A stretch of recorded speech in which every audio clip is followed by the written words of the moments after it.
13 April. Ons verstand word deur God beheers. Verwerp die kunsmatige, bedink die natuurlike. As ek die hemel aanskou, die werk van u vingers, die maan en die sterre wat u toeberei het, wat is die mens dat u aan hom dink, en die mens se kind dat u hom besoek? Psalm 8 vers 4 en 5. God moedig ons aan om sy werke in die sigbare wêreld te beskou. Hy verlang dat ons die kunsmatige moet verwerp en die natuurlike moet bestudeer.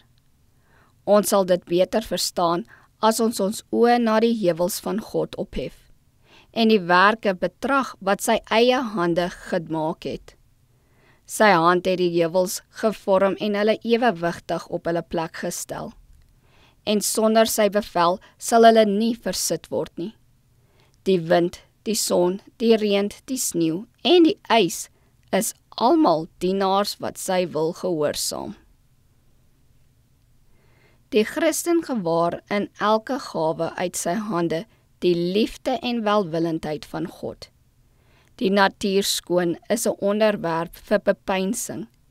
Deur die natuurpragt rondom ons te bestudeer, word die verstand deur die natuur omhoog gevoer na die skepper van alles wat lieflik is. Al die werke van God spreek tot ons sinne en maak sy mag groot en verhoog sy wysheid. Elke geskape voorwerp bevat bekoorlikhede wat die belangstelling van die kind van God wek.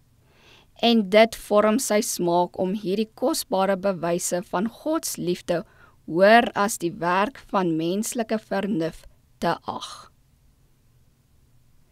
Met helder, brandende woorde maak die profeet God in sy geskape werke groot. As ek die hemel aanskou, die werk van u vingers, die maan en die sterre wat u toeberei het, wat is die mens dat u aan hom dink?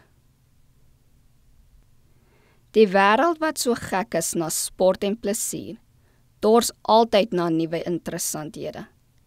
En hoe min tyd en aandag kry die skepper van die hemel en die aarde. God doen 'n beroep op sy skepsels om hulle aandag van die verwarring en moeilikhede rondom hulle af te trek en sy handewerk te bewonder. Die hemelliggame verdien oordeenking.